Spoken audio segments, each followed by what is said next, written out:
Welcome everyone, I'm the Hero, and today we'll talk about Ubisoft's open-world action-adventure game Assassin's Creed 4 Black Flag.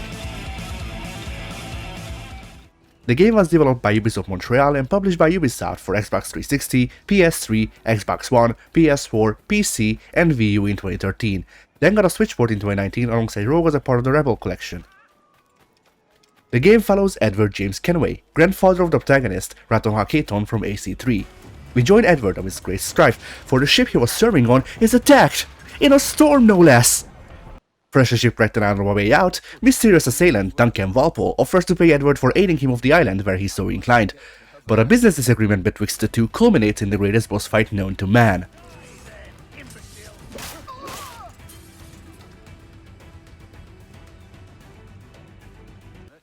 After this, you're introduced not just to stalking zones, AC4's poor attempt to shy away from social stealth without properly implementing traditional stealth, but also Best Bro and Big Mark Stede Bonnet in certain peril, at least until a certain pirate playing dress-up sees an opportunity. With these matters settled, you're introduced to the bane of my existence, sailing. Fuck sailing. It's boring and a waste of my time, but more importantly, fuck this modern day that only appears enough to jumpscare you right when you'd forgotten it exists. I wasn't a fan of the modern day segments in the previous games, but I can at least look at them and acknowledge their importance as the linchpin that ensures the series has an overarching narrative instead of being an anthology franchise. This game's modern day contribution could have been summarized in a couple of paragraphs in a database entry, if even that, which only worsens it, as not only is it unwelcome when it appears, but also overstays the welcome it never had in short order. I may have my distaste of Assassin's Creed, including MP3 as a whole, but just looking at how the separate bits and pieces are handled, I don't think it's all too uncouth of me to say that this game is where the zombification of the franchise began. I'll never forgive the French. Oh yeah, also the dead guy from that one Watch Dogs side mission and John are here. Who's John, you ask? This pair of legs is John, one of the wizards in IT.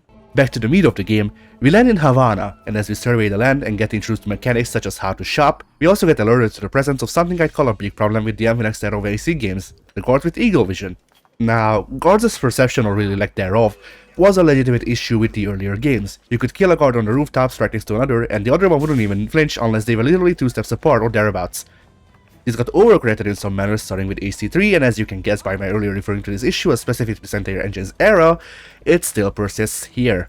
That issue being that the guards are now too perceptive to allow for some forms of gameplay, at least without breaks. Well, sometimes. We'll come back to that shortly. Whereas marksmen and crossbowmen were able to identify you as a threat, assuming you were literally running straight at them with a knife in hand, the guards in the MVNX set of games have keener eyes and were all seemingly trained in America, at least judging by their penchant for taking aim if you dare walk slightly above speed limit or, God forbid, try climb something. But only sometimes, for you see, another problem is that whether the guards will act this way or akin to their previous counterparts feels just random enough to throw you off. Usually you'll be under great scrutiny from the eagle vision wielding super guards, but sometimes the game relents and gives you people more in line with their previous counterparts to work with, which would be fine if the switcheroo generally didn't happen when you least expect it. Following these discoveries and discovering the most lethal move known to man, you head to a bar to learn the ins and outs of combat, including the one string we made, the Ahoy show-off mate, and the Welsh whip. None of which you'll be able to use because the best combination is still parry to counterkill, which works the same way it did in AC3, and that's to say most of the time when the game feels like it. Which is generally a fault I'd raise against these games, and that's that the removal of some mechanics such as the hard lock gun you used to have does a disservice to the game's function, because now the game has to keep track of whether or not I'm in combat and rely on nothing else to confirm this, which can lead to random hits getting in due to being unable to counter or being unable to attack, all thanks to the game being confused about whether or not you're still in combat, or even just who you're looking at, which certainly is an issue with a lot of people in small spaces, which is also what I describe most boring battles as, but I digress. Following your reacquaintance with the combat mechanic, the game tries to teach you about running away from conflict and hiding in plain sight while the heat dies off. Unlucky for it, however, you can still do the classic Assassin's Creed running away technique of just fending off all comers until the game gives up and then just peacefully walking out of the notoriety zone instead of the full-on chase the game imagined you'd have. After this, we get to partake in one of everyone's top 5 mission designs, tailing. Oh, but you just wait, you'll cry back at the tailing missions of yore yet. This leads us to a meeting with the governor, and technically through him, a tiny list of people you'll spend your time killing throughout this game. I was also going to complain that Edward just happens to know how to apply advanced assassin techniques, but they're not really that advanced when you think about them, and whether Edward could bullshit his way through here depends more on if his hidden blades were still string or ring, or if they were activated by the muscle when extending his arm. Following this all, we are introduced to the sage Bartholomew Roberts, a man who will keep being a thorn in your side whenever he shows up in the game, but also relegates his appearances to the latter part of it. Also, melodrama. A despicable display. This Tusspat is a ruined man, Caroline. Unfit for life on land, much less at sea. If he goes to the West Indies, it's you who'll suffer. Father! Father! Come, love. Up with you now. That old muckworm! He's wrong about me! I hope it's so. You believe me, don't you? Can you not see me? Standing out there on the deck of a ship that's sliding into port. And there I am, a man of quality. With 1,000 doubloons spilling from my pockets. Like drops of rain. I can see it. You know, the scene would have hit harder if we didn't boil land in the void. Well anyway, time to steal a ship. Lay aboard, lads! Save your singing for Davy Jones, you jagabats! It's a hard wind coming! The man speaks true. You lot weigh anchor. As for the rest, half on the foremast and half at the main. Let's outrun this hurricane. You know what? Edward has bars. Once you're done slapping a tornado, you get introduced to one of the gauges of this game's age. The unnecessary crafting mechanic introduced for padding and bloat. Oh, wait, we're still doing those. Well, never mind then, I guess. Past this, we head for Nassau to be slowly introduced to the rest of the motley crew we'll spend our time with, including names like Blackbeard, James Kidd, and for a shorter time, Calico Jack Rackham and Benjamin Hornigold. Now, this is the part of the game where it opens up a bit more. You can start doing assassination missions, you can start collecting gizmos like manuscripts and shanties, the latter of which will unlock songs to be sung on your ship piece by piece, and basically getting whatever other mindless collectibles have been strewn across the land haphazardly. This is, however, not to say that the world is your oyster. Not quite. For there are still upgrades you have to unlock through story progression, not to mention that this was back when we still used animus walls to corner off areas you shouldn't be in, instead of the same character model you've seen 12 dozen times before doing earth-sundering damage inexplicably. Once you catch up with the boys, you get a chance to see what roughly 85% of your gameplay will entail, as you get a ship combat tutorial.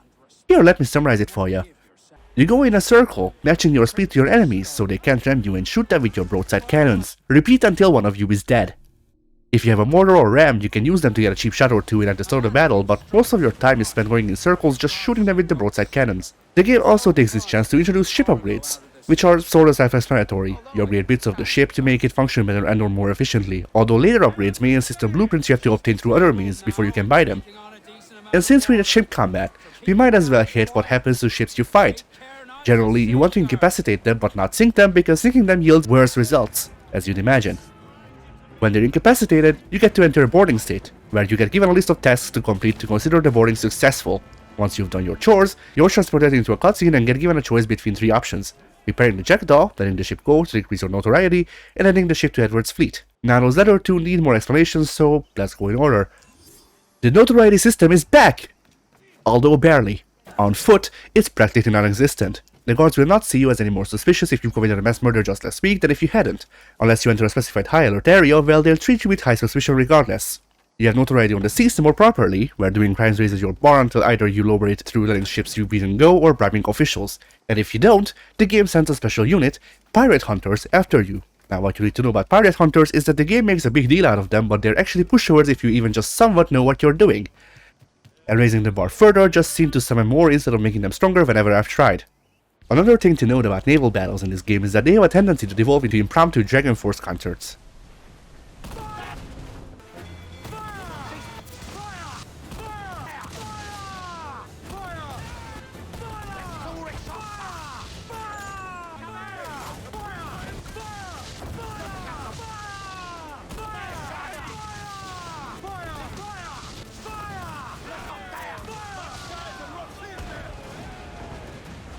As for Edward's fleet, it's this game's reduced answer to the Brotherhood system in previous games. Not to mention that your interaction with the ships you added to your fleet is severely limited. You can't call upon them for any free roam or ring missions, you can't change how they look, you can't upgrade them. They are here to do the background missions that you only used to do in Brotherhood to power level people and to get the rare, actually useful resource they barely had. And that's it. If you're lucky, then maybe you'll see a ship of yours somewhere on the map, assuming that's part of the mission they're assigned to, but even then, the most you can interact with them is beating the enemies they encounter while next to you, and then there's a chance that you'll sink them because they're not of your caliber. Oh, and before I forget, the fleet is tied to online, so once Ubisoft decides it's not worth the server upkeep, it's gone as well! Back to the story though, it is time for everyone's favorite event. It's Assassin's Creed 4's greatest achievement and grandest innovation. It is the moment you've all been waiting for. Say it with me, kids. Ship tailing. Forsooth, my dear fellow, whatever would I do without the best Assassin's Creed? Now, here's a question though. Why are the enemy's talking segments mixed so weirdly? Sometimes there's sound effects, sometimes there's not. There's no background noise or BGM, it's just talking with reverb, but sometimes we don't have reverb either. Following this, we go back to the real world, which I'm sure we are all waiting for. Here, the pair of legs under our cubicle informs us that we have to hack into a coworker's PC to get a file. Here, we find out that the others left Desmond in the cave from AC3 where Abstergo collected his body, and I figured juice it to achieve the crispest Desmond jerky, with hopes that the collected moisture will satiate the enemies and allow them to continue research into his family line. They were right, by the way. We come back to more flashbacks in the void, until Kid wakes us up to show us Mayan's Stele, which unlocks the Mayan armor, which is supposed to be bulletproof, but numerous playthroughs across 3 platforms in 2 generations seem to prove that claim wrong to me at least. We also find Ducass's villa, which houses a Templar outfit you can unlock by doing all of the assassin missions. And back to the open sea we go.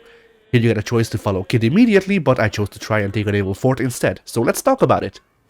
Naval forts are this game's equivalents to the Borgia Towers of yore. They unfog the map, add icons for curios, remove high alert parts of the map, and generally just count towards game completion. Fights against forts and fights against ships are not too dissimilar. You go in circles with varying speed, lining up shots with the broadside cannons to hit them. Major difference here is that the forts don't move. Who'da thunk?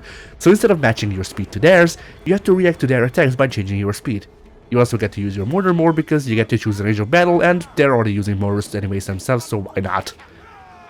Sometimes patrolling ships might butt into the forts, but whenever that does happen, it is usually a blessing in disguise because the ships are nigh always easier than the forts, effectively rendering them low cost if not free health top-ups. Speaking of, forts are not opposed to shooting their own with their mortars if they get in the way, so with some smart maneuvering, you genuinely don't need to do a thing and get to board a ship for free. Forts come with their own difficulty, represented by the number of dots above the icon, which will change how many stations the forts will possess, and ergo how many stations you have to disable before getting to infiltrate it. These dots go from none to 3, which should tell you that I have accidentally decided to punch above my weight here, but just like with most non-legendary naval battles, with some know-how and maybe a stroke of luck, you can persevere without much hardship.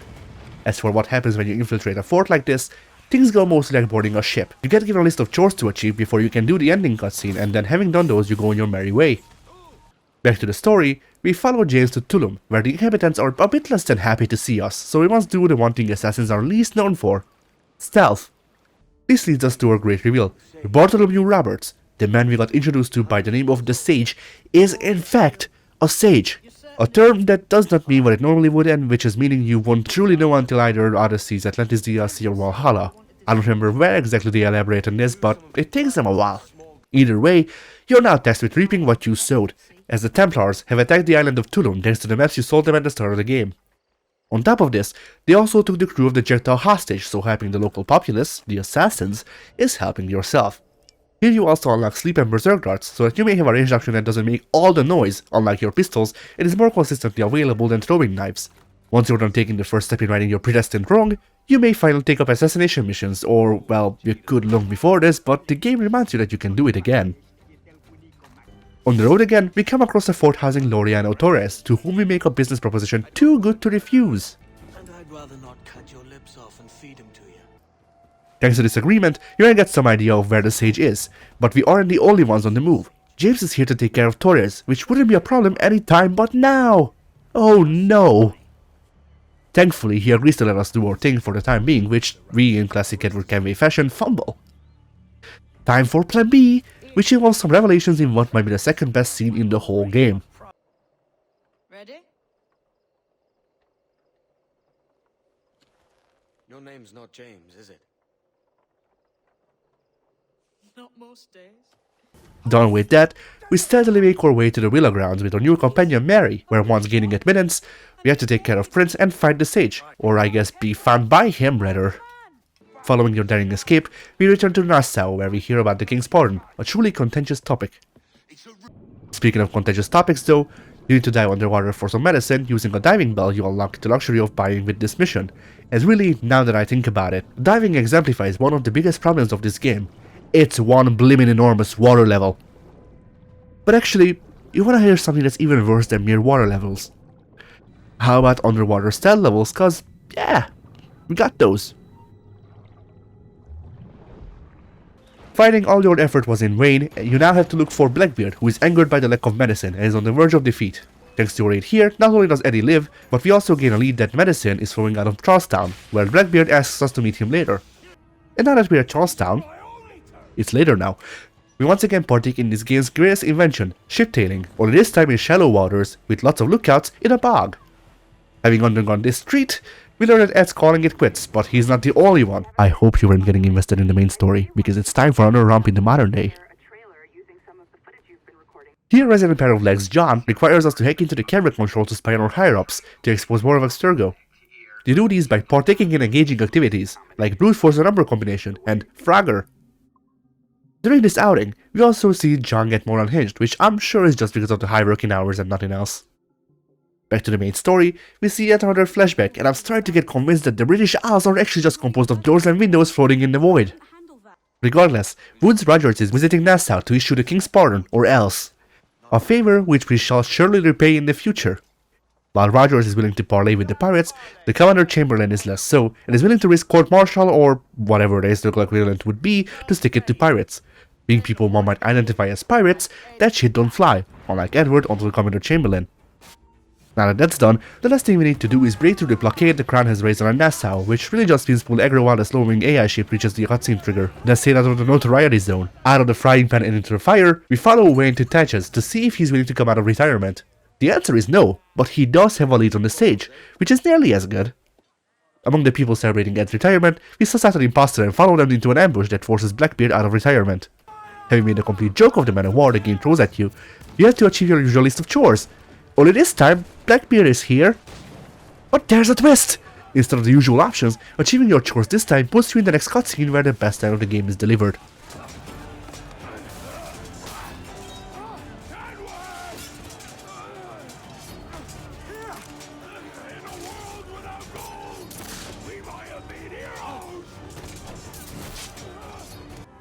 B10 and with your tail between your legs, at least if you try to do it the way the game wants you to, which I didn't, you barely escaped the area, lamenting on the things you lost. Following what just happened, you set out to find the princess. The ship Blackbeard pointed you towards as possibly having information on the whereabouts of the sage, joined by Charles Wayne, who is here to help, and by help, I mean the opposite.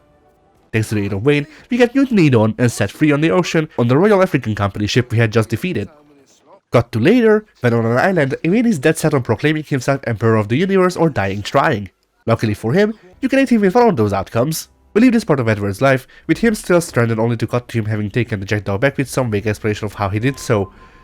I guess it didn't matter anyway. At this point in the story, everyone is getting fed up with Edward's shit.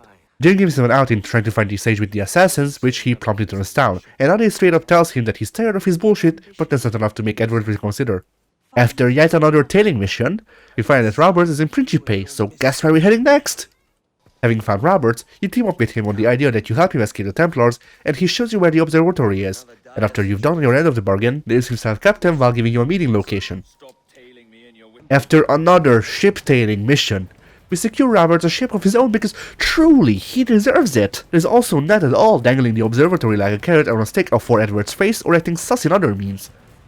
Finally, having earned a look of the observatory, we are followed by Ben Hornigold, whom we must dispatch of post haste, and tensions rise as Ade practically begs Eddie to think of something more than himself for once, which falls on deaf ears. With the deed done, we finally head to the observatory, where Roberts gives Edward a ton of exposition about his nature, but not enough to actually reveal the entire truth of it, where we also get a look into how the observatory works, which is summarized in a line that has been retconned to hell and back since. Sorcery, that's what it is. Not so. Every mechanism that gives this device its light is a true and physical thing. Ancient, yes, but nothing supernatural or strange. Anyway, the twist nobody saw coming. Roberts betrays us and leaves us to die in a pool of water in the observatory, which would matter more if his buddies wouldn't have built the parkour course into the building. And finally, we get mutinied on again, which begs the question of why we had the little song and dance with Wayne like 2 missions ago. Back to the modern day, we're now in an underground part of Abstergo as they drugged and dragged us here. Now you might be asking how they did all that while you were plugged into the Animus without us noticing, since the Animus is a monitor in this game and thus you would still have things like peripheral vision or a sense of touch. The answer to this is simple. Shut up. Anyway, Sentient Legs John is once again asking for your assistance, and we get hit with the greatest betrayal.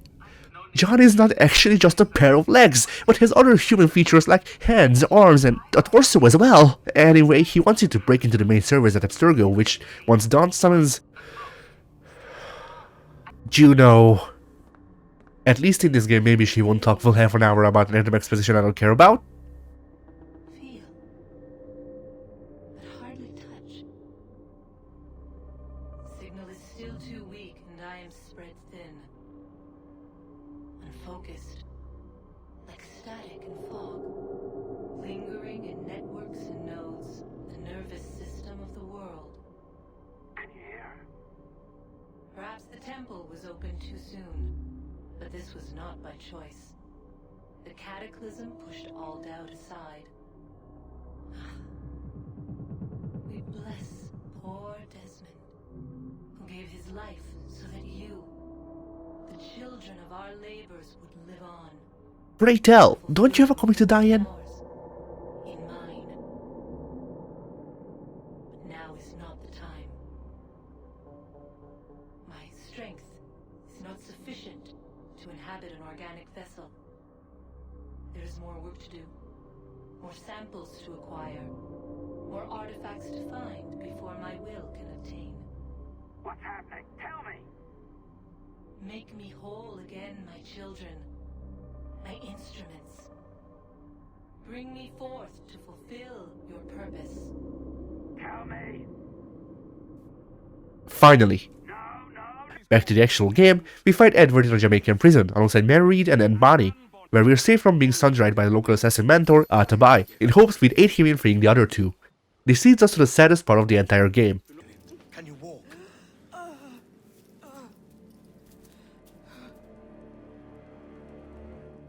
Lean on me, Mary. Come on.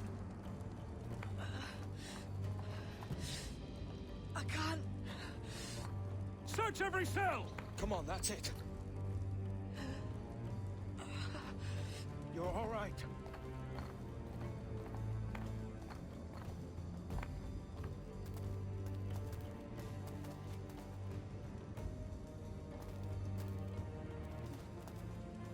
Stop. Stop, please. I ain't leaving you, damn it. Lift your arm.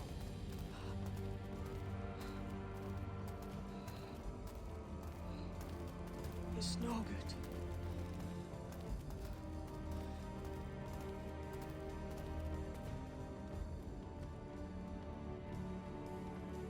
There's no one here! I ain't leaving you nowhere. No bloody way. Put me down, Edward.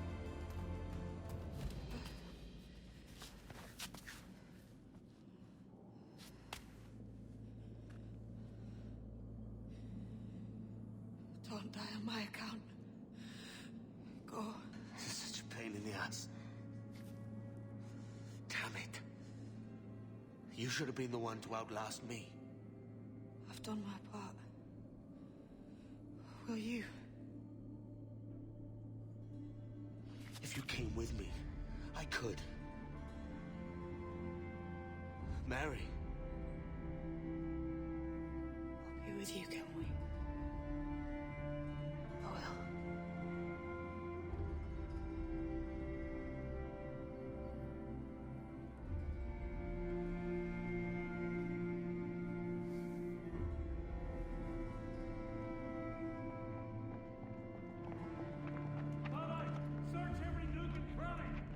Having lost it all, Edward is let loose into a hell of his own making, a wreck facing ghosts of friends and happiness he never had, as all of the things the people had told him, all of his regrets come crashing down on him. As always he has done before, Ade is here to put Edward's pieces together, but this time it's a bittersweet affair, as this is also goodbye since he's off to star in Freedom Cry. This sets Edward off on a path of redemption, the fruits of which we won't get to see unless you're done with buying the book. Gotta love pushing that multimedia conglomerate angle. Regardless, We now get a scene of Edward and Atabai discussing the philosophy of the titular creed, which became a mainstay in the series following Ezio's scene with Sophia being so well regarded in Revelations, and got added to every game following this one way or another until Origins. Turns out us selling a Tulum Beck at the start of the game was what might some call a bad move, so we must once again aid the assassins in securing it, following which we gain a quartermaster to replace Are in the person of Anne. Back in Jamaica, it is time for us to repay Woods Roger's kindness by dropping by unannounced, but first, we need a disguise. The guards know what famous pirate Edward Kenway looks like, but do they know that the visiting Italian diplomat doesn't look like his exact twin? And speaking of the diplomat, is that the voice actor of Sonic the Hedgehog, Batman in Arkham Origins and Chris Redfield, Roger Craig Smith here? Well, regardless, once the diplomat is taken care of, it is time for us to say hi to our old buddy before moving on to finding Roberts once more.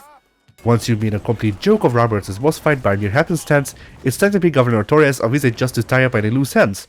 Sadly for us, Torres wasn't dumb enough to put his blood in a cube, instead sending us after a body double, so once you're done with killing Antifuron, it's time to haul us to the observatory to stop the Templars from... I actually don't know what they're supposed to be doing there that's bad. We got the piece of the mechanism that projects people's points of view from Roberts, and the rest of the observatory seemed like just a safety mechanism to make sure that that bit won't get stolen, so what are they supposed to be doing again exactly? Well, either way, it's up to you to go and stop them, or something. Unsurprisingly, the building that's made up of a parkour course and a trap has been triggered into a moving death trap, which you have to use to kill Laureano Torres for real this time. After this, we go back to the modern day to be greeted by lying pair of legs John, who isn't the happiest with our job performance and tries to terminate our contract with a 2 weeks notice, before getting his own terminated effective immediately. As a reward for your troubles, you get access to the thing Ubisoft wishes it could do, but fell on its arse when they tried. Now, you could just quit here and be done with it, but if you go to the Animus one last time, you get to see the real ending of the game. But Edward's daughter comes to visiting Grand Inagua before we both set sail for England, where Edward actually becomes an assassin off-screen, unless, once again, you buy the books. Now that we've reached the end of summarizing just what happens in the game, and most of how it works, I suppose it's time to really go into how I feel and all. Just to make a note of it before I forget though, I'd say the game's graphics by and large still hold up, at least in the main stretches of it anyway. And the soundtrack as well as the sound design works fine for the most part, since some things like the weird audio mixing in all of the Animus talking segments. As for my overall thoughts, I hadn't and don't try to mask that my opinion on this game overall is less than favorable unlike most others. Looking at it as a part of the series it's in, the bits of narrative and iconography that tie it to a larger series feel sort of shoehorned in and like an unnecessary burden for it to bear. Looking at it in a vacuum, I think of it more favorably, but I still find it plagued by the missteps of yesteryear when it comes to overall game design. And while I will agree that it is one of the best pirate themed games out there, I also feel like that says more about the quality of other pirate themed games than the quality of this one. However, that is not to say that I find every bit of the game deplorable. The writing is hands down the best in the series, the supporting cast is full of memorable characters, and in a world without co-op we might have been heroes is one of my favorite quotes. Overall, the game isn't horrible, don't let my less than stellar opinion give it that notion. As a game, it's alright. I can't in good conscience give it a proper number rating because of my bias, but if I had to just think of it as divorced from everything, standing on its own merits, I'd give it maybe a strong 7 or a weak 8, which is roughly the same spot I'd put the rest of the series in under similar circumstances. So if nothing else, it brings that Assassin's Creed middling but above average sense of quality. I just also have an extra grind with it because it's crying out to be its own thing and feels held back by most everything that ties into the series, not to mention that it set a precedent that it's okay to be embarrassed to be a part of the series. As long as stuff is tangentially related to something, anything in the series, it's close enough to be it, which would later going to be exploited following Origins and damaged Odyssey even more so for the same reasons.